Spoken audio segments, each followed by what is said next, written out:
Hey guys, this is going to be a video. I just recorded my morning vlog stuff, and I think there's a really unique opportunity for showing my process in real time of how I kind of do the shadow work, or at least figure out the root of the problem for whatever emotions or feelings or whatever it is. So instead of speaking in my mind and kind of working through it in my mind, I'm just going to speak it out loud. But effectively, this is the process I kind of go through. All right. So there's been a lot of emotions that have bubbled up. Or feelings. There's a lot of anxieties. So I'm going to try and pick apart to find one that I can focus on, and then go down to the root of where, what is the actual thing that is triggering all of that. And then continue for each thing until I find all of the roots. And then once I know whatever it is, which at this point I have maybe a suspicion, but I'm not too sure. So I'm just going to let the process unfold. But yeah, so that's step one, is identifying, right? So we'll do the identifying first. Then I'll talk through whatever it is, and then we'll go from there. So, I guess the first one I'm going to tackle is going to be...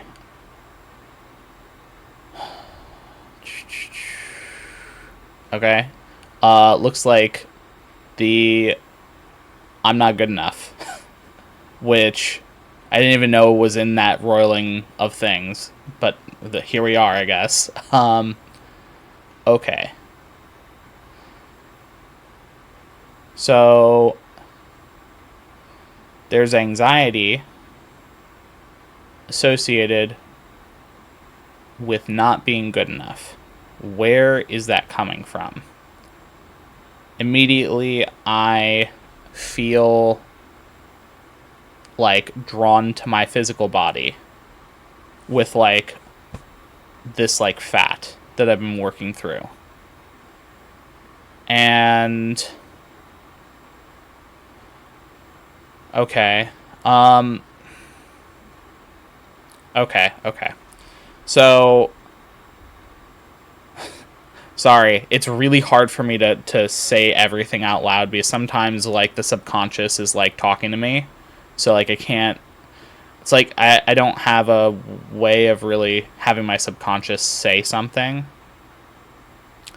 Just as this is a little side thing, but basically my conscious mind and my subconscious mind kind of talk to each other, like a little two-way window, where it's you open the window and you're like, hey, what's going on here? And then the subconscious is here you go, here's the information, and I'm like, thanks, and then close the window, and we go on with our tasks or whatever.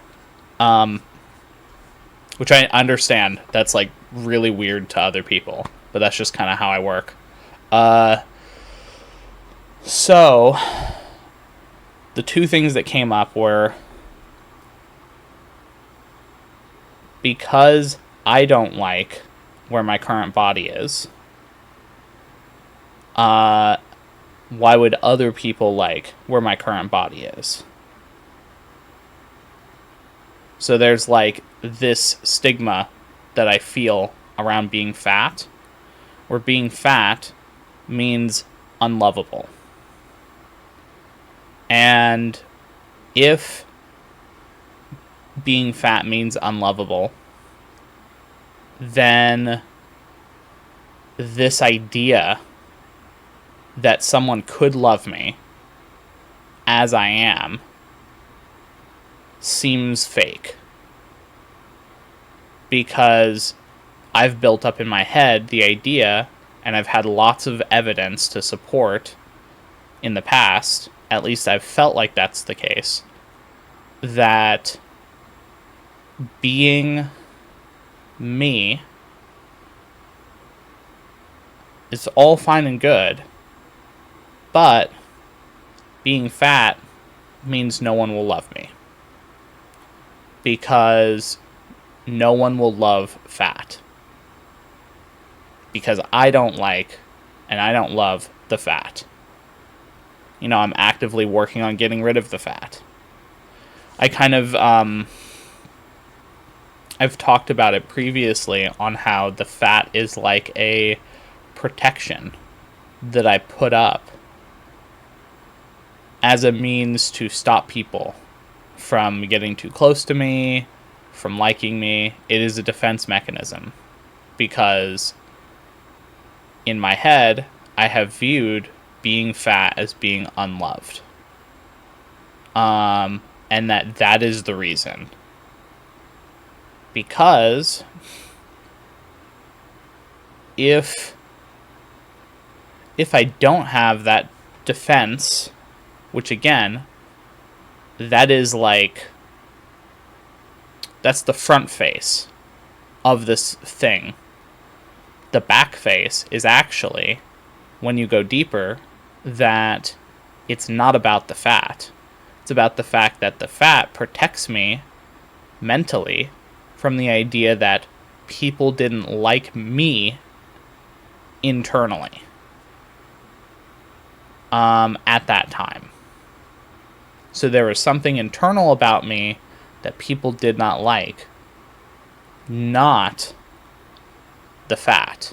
The fat was an extra layer that maybe it's like, well, this person is like messed up internally and they're like fat, so I'm like not really interested in either aspect of them.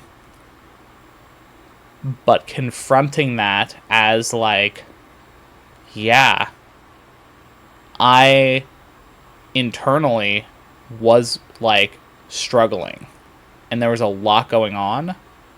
And so the internal me, some people just were like, I am not dealing with that. Because it does, the internal does show up in the external in all sorts of ways. And so, I keep thinking of this person that I tried to like interact with. We did like lots of study groups when I was in college at the 4-year, and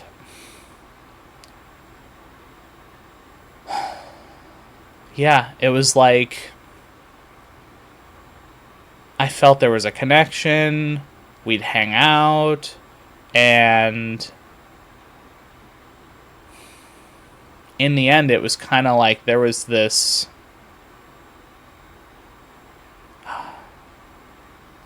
I don't know if ew is the right word, but it was almost like, it's like, oh, like, you thought that was a possibility. Like, that's so funny, kind of thing. And I realized, by the way, I did not actually mention this person in the love life thing, which I need to edit that and post it up. So maybe I'll make another edit and tack that on in the end. I'm going to write that down just so I remember.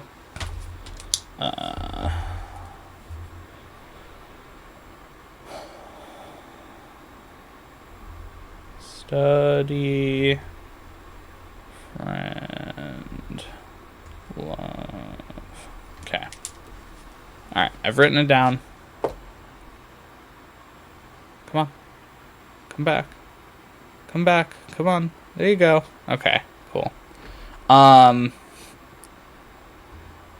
So, yeah. Okay.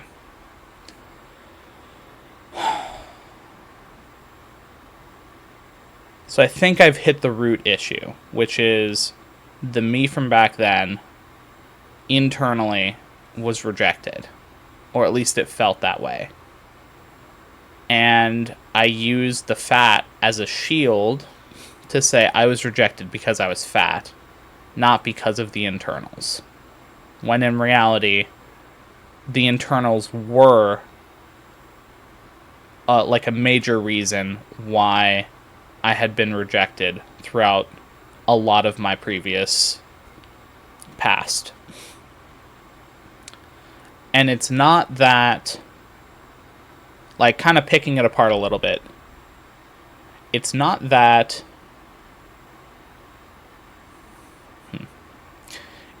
the internals were turning people away, not because I can't be loved, but because there was a mess in there. And I think it became obvious to people that there was a mess. Because when you interact with someone, on an instinctual level, if you're interacting with someone without a mask, or if they have a mask, you can tell there's some like discontinuity there. And when the mask gets taken off, it's like real obvious. Like, okay, you're in a there's a big mess in there that you just haven't dealt with. And a lot of times this kind of the mask comes off when like there's a lot of stress involved, or anger, or whatever it is. So, and that's like an involuntary taking off of the mask, where it's like maybe it just falls off, or it like cracks or something. But okay, so basically one of the things I need to be facing, which I'm like doing right now, is facing the fact that messy internally, like I was very messy internally. There was a lot of like depression, sadness, and other things roiled in there that made internal me unappealing to kind of interact with. Because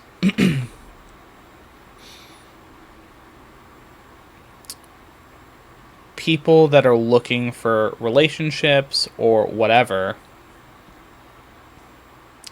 they generally want to be with someone who's stable.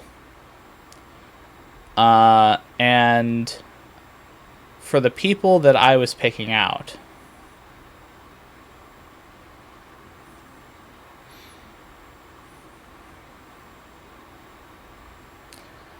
I sensed their stability.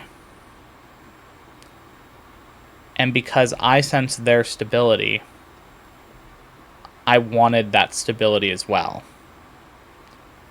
And when you are someone who is stable, you do not accept unstable elements in your life.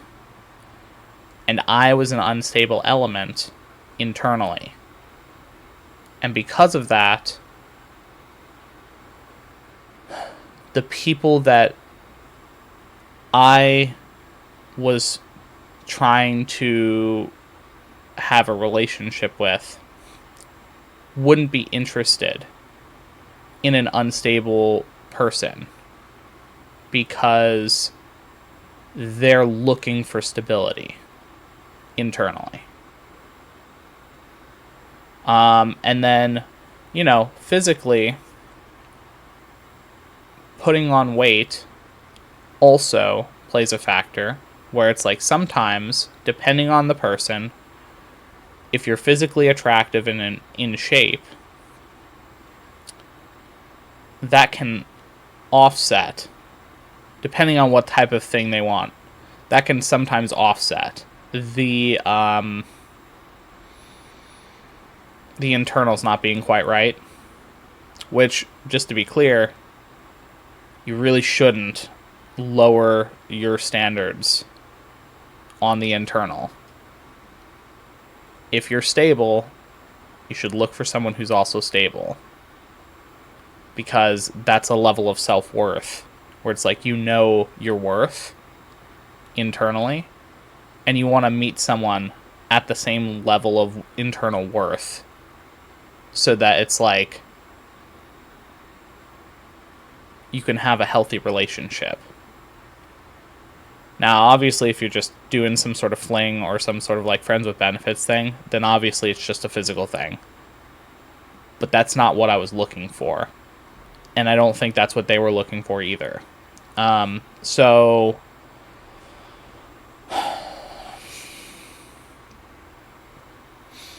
I guess the deeper thing is at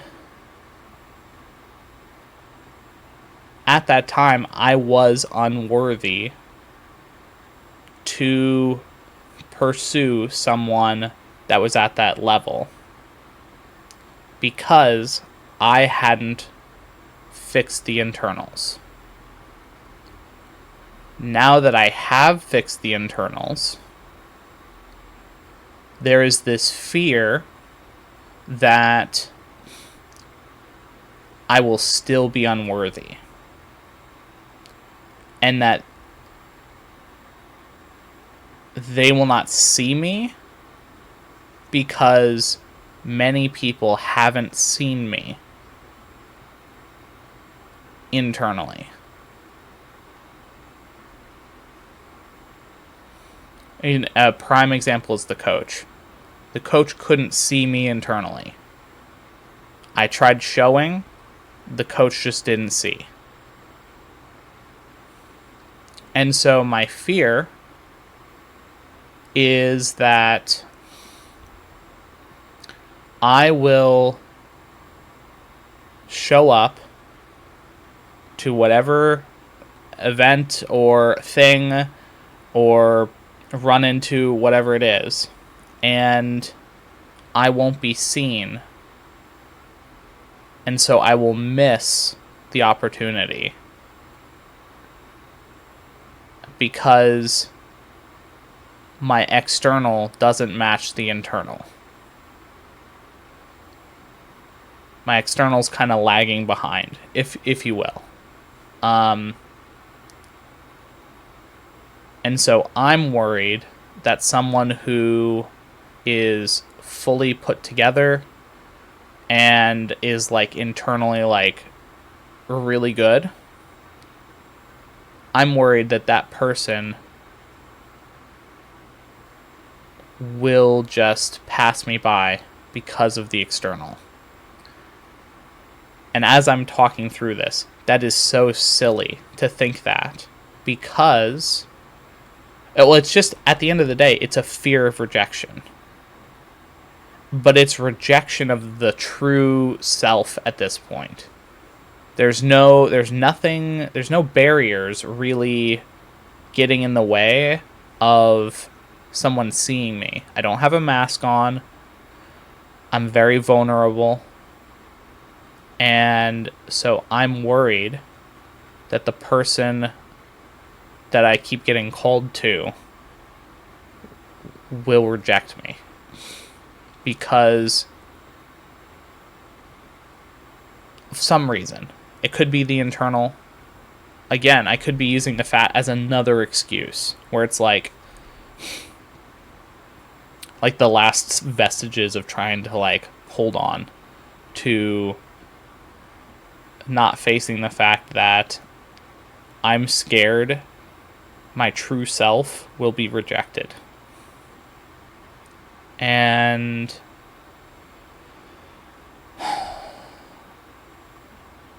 it's like, if that happens, I'm going to be really devastated. And I'm afraid of feeling that devastation again. It's like my heart isn't fully healed. And I do love myself, but there's also a desire and a want, a need almost, to feel externally what I feel internally and what I've been giving to other people. And this other person that I am apparently going to be meeting, even there, it's like I say apparently, like I don't even believe that this is going to happen. It just feels it feels too good to be true, where it's like I've done a lot of work internally, but is that enough for someone? Like, I don't have anything physically to really offer at this point. I'm kind of at the arrow is at the last stages of flight. And it's like, I'm supposed to trust that it's going to hit the bullseye, right?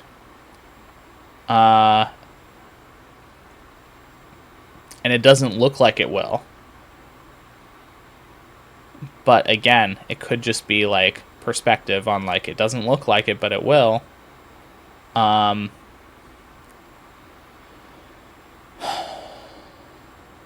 It's kind of like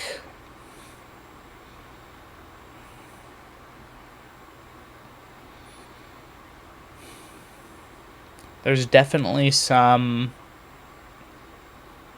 worry that I've done all of this work and the person will still like see me as like trash or unworthy because the physical reality doesn't match the internal reality yet.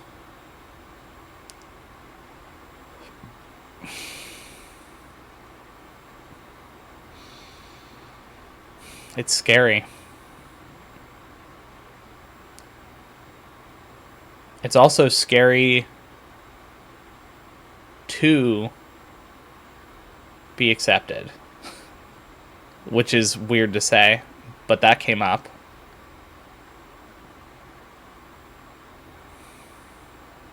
It's scary to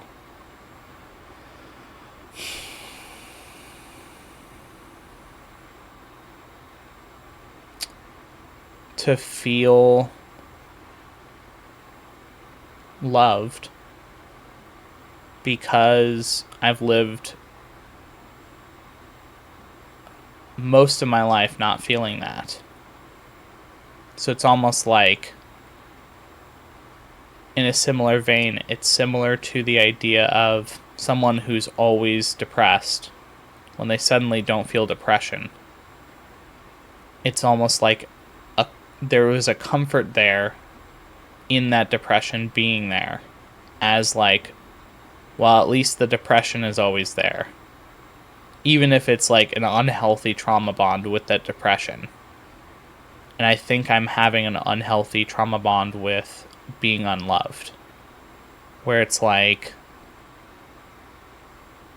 at least being unloved is there for me. I can count on it showing up and not feeling loved. Because that's how it's always been playing out. And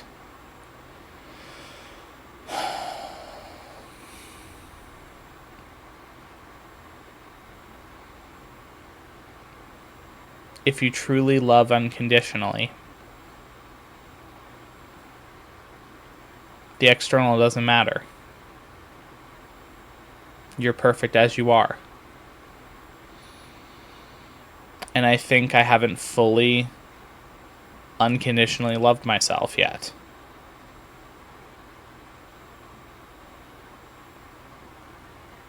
There's like this little sliver that's still there that's like, I don't know, like, can you really love the fat that you have on your body?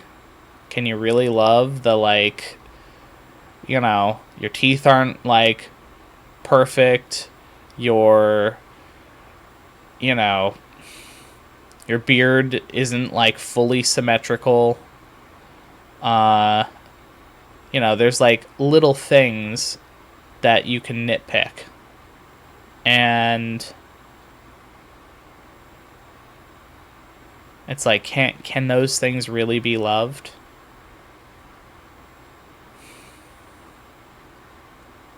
Because, it's like, well, if you don't love it, how is someone else going to love it? So,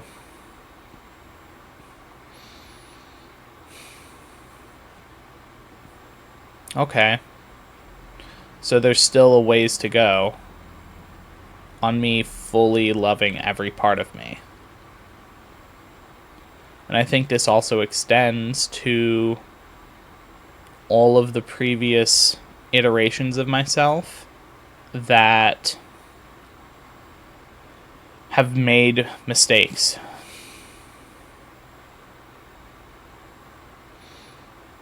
Loving that previous version of myself,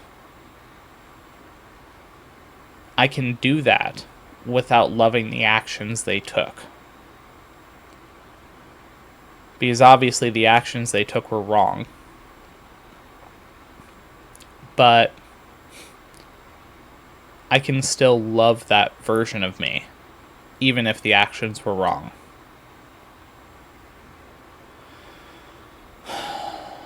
Okay. So deep down, what this is, and again, I've kind of walked you through this. At its core, there's still parts of me I don't love. And so what I need to do now is I need to love those parts of me.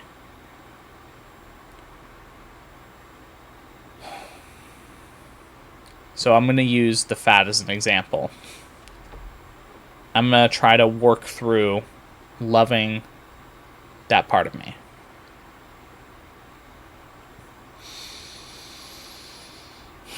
Okay.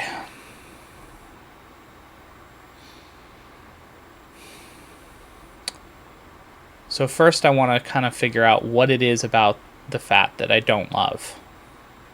And then I want to correct that thought by figuring out a different way of approaching and looking at whatever that thought is. And I'm going to do that for any thoughts that come up regarding the fat until I've truly kind of when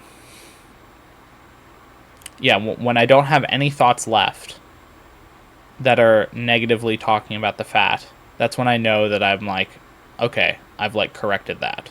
So the first thing that comes to mind is gross. I personally find the fat gross. Why do I find the fat gross?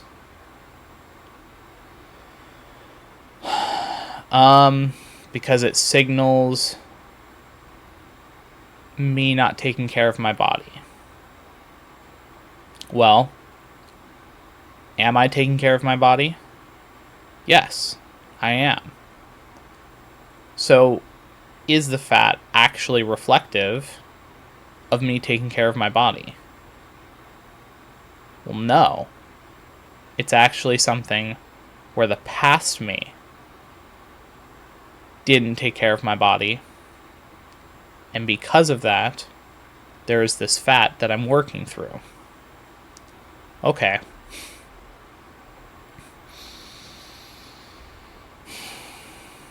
Alright. So, what else? It's still gross. Okay. So there's still something there aside from what I just went through. I am not physically attracted to fat. Okay. Because I'm not physically attracted to fat, I'm projecting that onto other people. That other people won't be attracted to physical fat. Okay.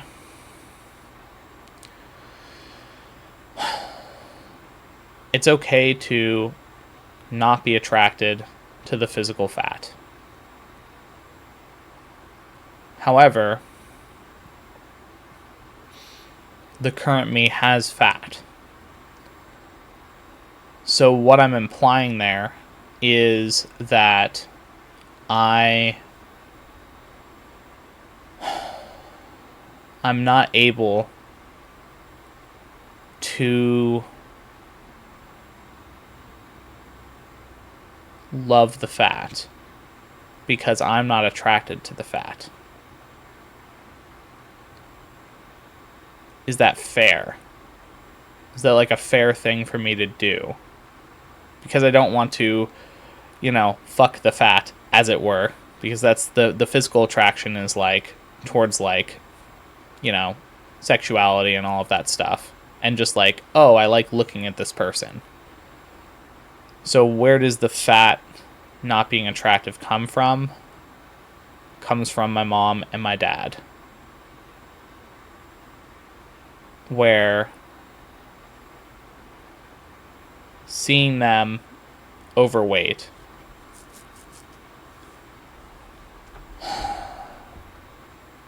it like brings me back.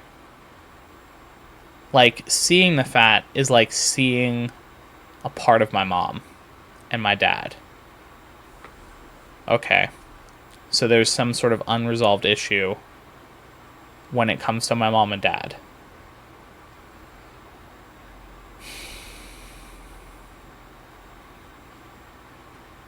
What's the unresolved issue?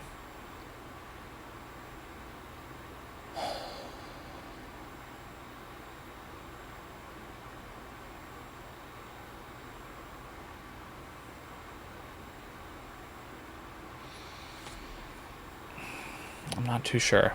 This is taking a little bit.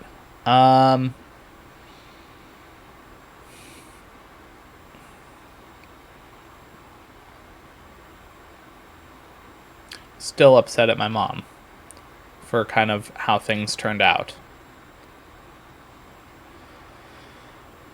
What am I upset about? That I didn't get closure? Okay.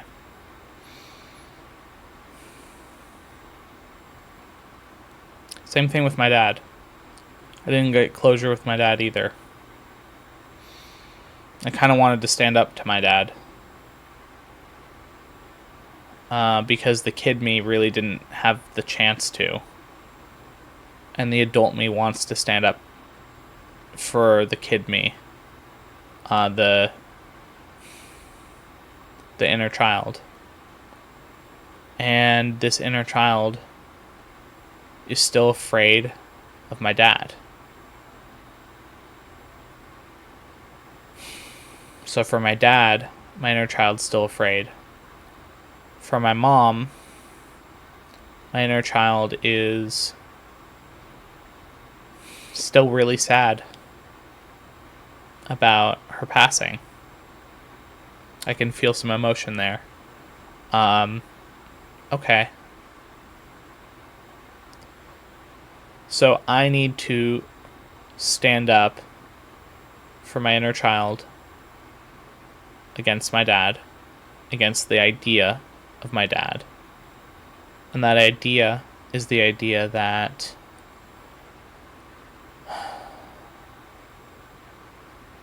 he's going to come hurt my inner child again. Well, number one, he's not here. But even if he was here to hurt me in some way, I can protect myself now. So, I'm going to talk to my inner child for a minute. Okay. This is directed towards my inner child.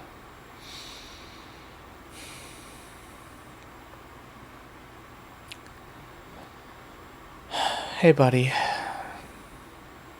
I know that in the past, Dad's been really scary.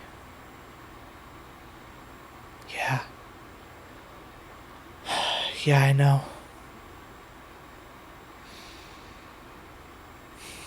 I know. It was really scary. Hearing the stomping and the yelling and the fighting. I know. But you don't have to hide in the closet anymore.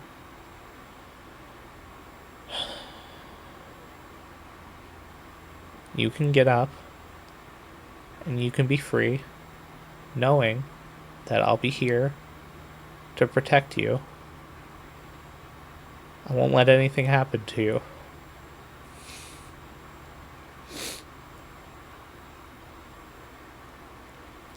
It's gonna be okay. I know that everything's really scary sometimes. And yeah,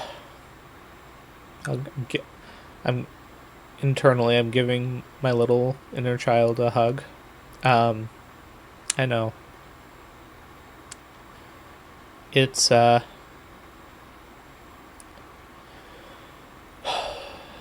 it's really scary to come out and play because you're afraid of getting hurt. It's totally okay. It is safe. You are safe. I'll be here to protect you. So you don't have to be afraid. Alright? So you can play knowing that I'm there watching and I'm there protecting you.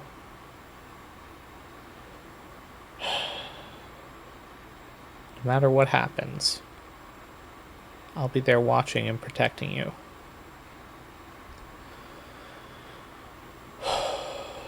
Okay. And then for Mom. Why are you shaking your head now?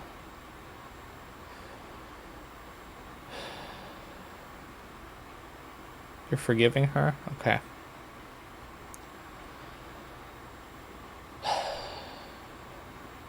Now I'm kind of holding my inner child's hand, and we're just kind of walking.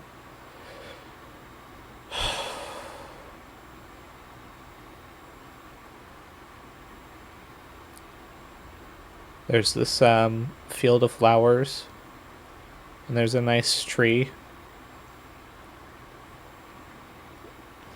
And my inner child's just running around, really happy.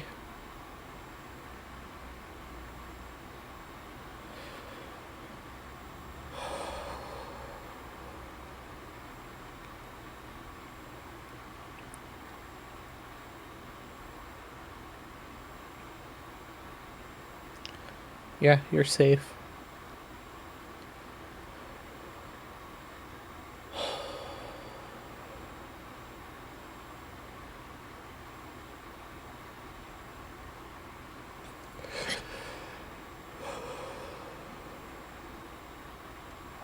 It's okay to feel any feelings you're feeling because you're safe.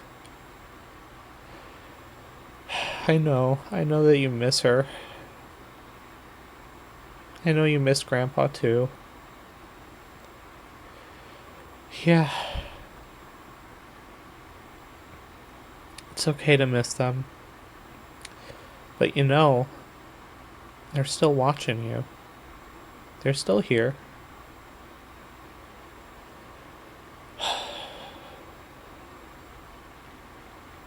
They may not physically be here, but they're still here.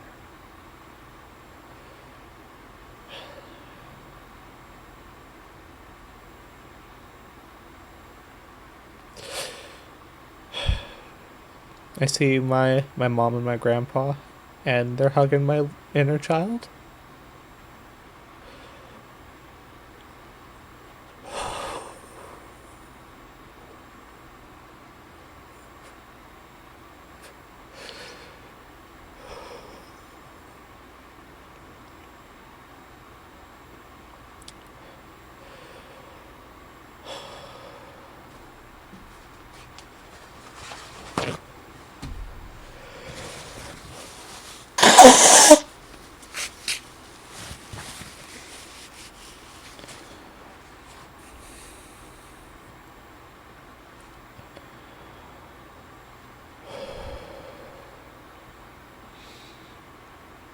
Yeah.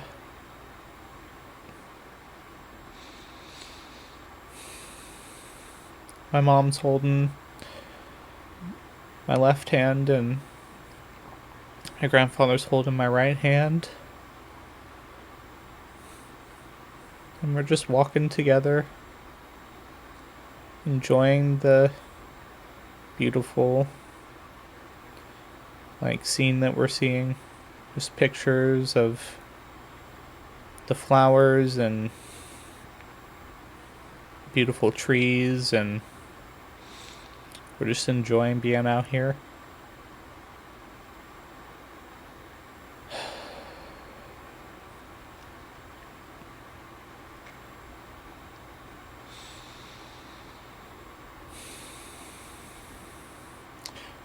We used to go see the tulips when I was a kid.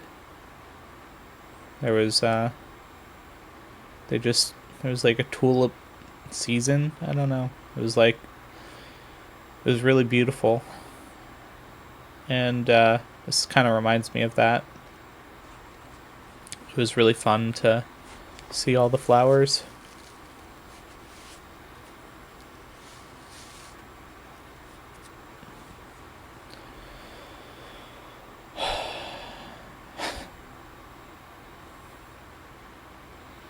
My inner child was like waving at me, letting me know that he's good now.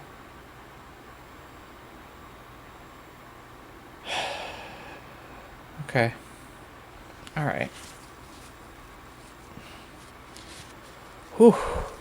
That was a lot deeper than I thought I was going. Okay. So this is what you have to do. You have to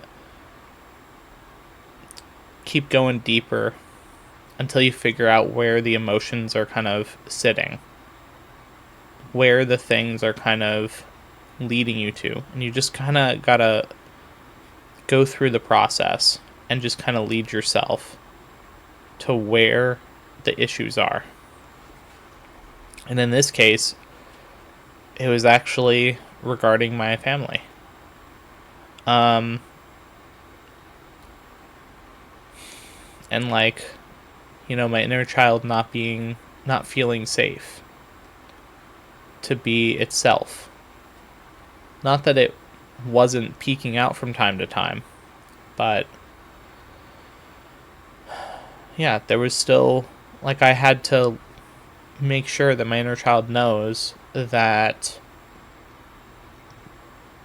I'm going to be here to protect it, and we're going to do a bunch of awesome, fun things that are exciting, and that me and my inner child don't have to be afraid of bad or negative stuff happening, because I'm going to be there to protect myself and my inner child.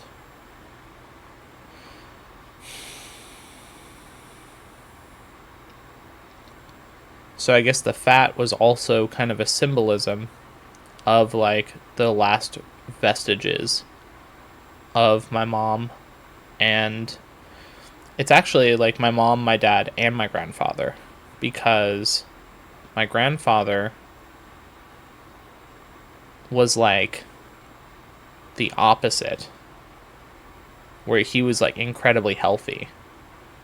And so like, but even him, he had, as he got older, there was a little fat that showed up. It wasn't much, but like, we need fat to survive.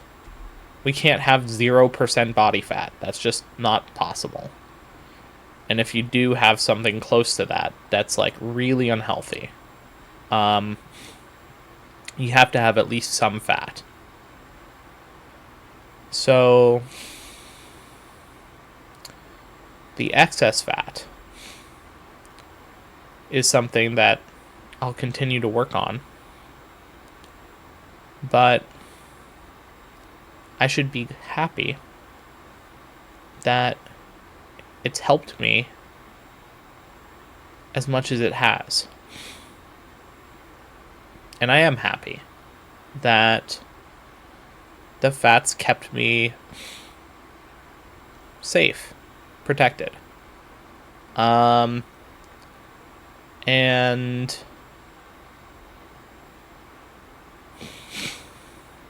having fat keeps me warm, like from a physical standpoint. It's like, yeah, during the summer I sweat a lot more, and the fat is like harder during the summer, but during the winter I'm not cold. So I really like that. I like that I'm not cold during the winter. I hate feeling too cold. So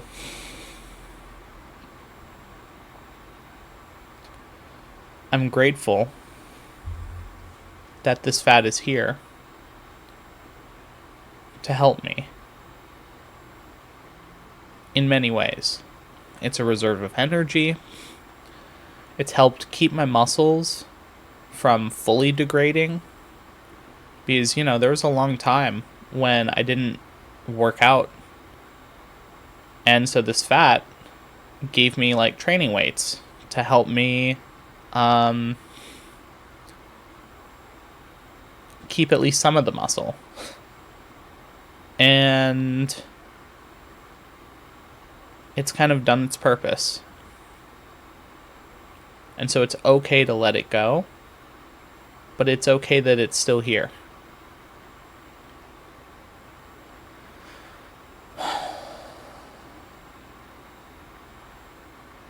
And just because I've felt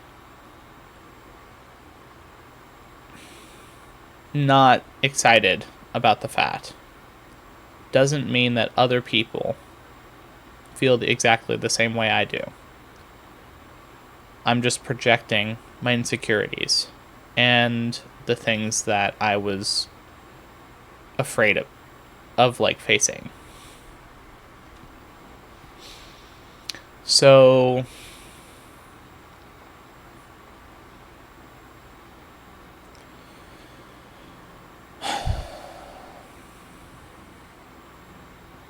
where does that kind of leave us?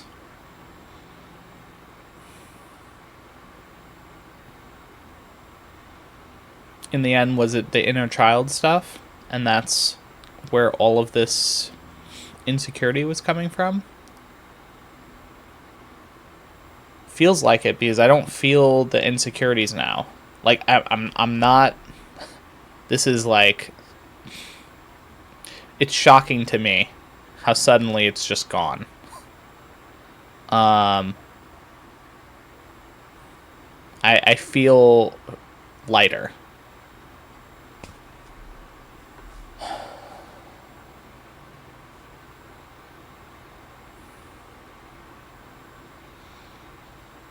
Wow. Okay. Looks like that was what I needed to work through. Well,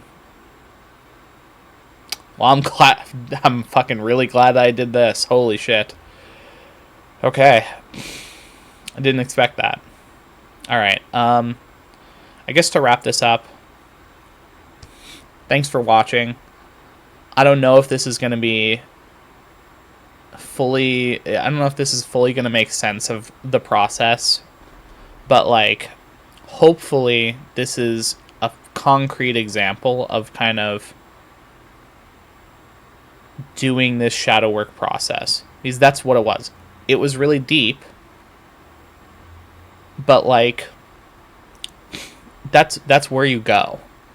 Eventually you have to just confront your inner child and figure out what's going on with your inner child, and be there for your inner child. Be kind. The inner child is a child. And you have to, you heard the way I talk to my inner child. And it's there. Everyone has one. So if you're like, well, I don't know if I have an inner child, you do. The inner child might be hiding. Maybe you're not ready to face your inner child and like talk to it. But like, you have to build up to it. So it's the layers. So if the first layer gets you emotional, you got to work through that first. Clear out the top inner layer. Boom, next layer. Boom, next layer. Until you get to the bottom of, if it's a pond, a lake, an ocean, an abyss, regardless, you have to go down all the layers. And the deeper you go, the harder it's going to be to face. But when you do face it, you feel immediate relief. It's like, it's just waiting for you to resolve it. And then suddenly now it won't affect you anymore. Like, now I know I'm not going to feel that, what I was feeling earlier, because the root cause is gone. So when the root cause of the anxiety and all of that stuff is gone, suddenly, like,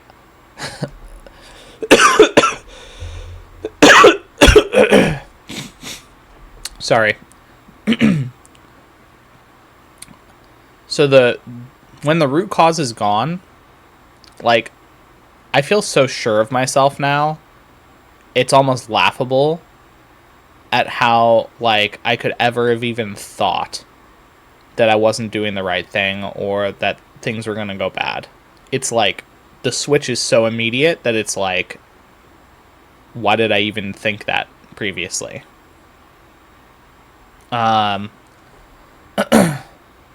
Which is crazy. I'll just say, it's like, I don't know why it works that way. It just does.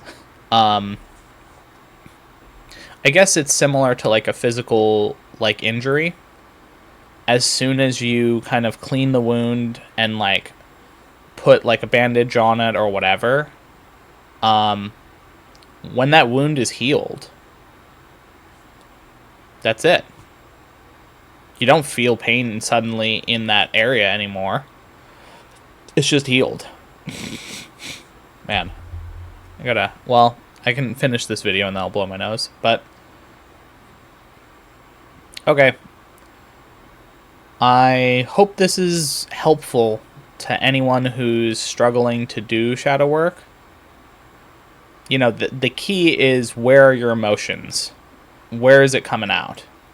And it's kind of like, the more emotional you get, the closer to home you are to what really the root of the issue is. And eventually, I hate to say, eventually it all kind of comes back to the inner child a lot of times, where it's like, the inner child was hurt at some point, and you gotta heal the wound. You gotta make sure the inner child feels safe. And when the inner child feels safe, suddenly there's this childlike joy that you can express. When we're children, young children, before we kind of get programmed into reality, there's like the purest emotions, because there's no trauma. It's just pure emotions. Now, I won't get into, like, sometimes you can show up with, like, previous trauma from previous lives. That's a whole other separate thing. But for the most part, children don't come in with wounds. So letting this, like, childlike wonder and curiosity and love, acceptance, like, kids don't give a fuck about whether you're fat or thin. If you're someone that, is nice to them, they're like, hi, how's it going? And that's it. There's nothing, there's no like ulterior motives, doesn't matter. They're just purely just being themselves. And that's what you unlock when you fully heal the inner child and you tell the inner child it's safe and that you're going to be here as the adult to protect that inner child. You got to protect your inner child. And when you do that, well, you'll see. You'll see the difference in your reality. Things that used to feel one way feel totally different. All right. Appreciate you guys listening. Hopefully this was helpful. And I'll talk to you all in the next one. Bye.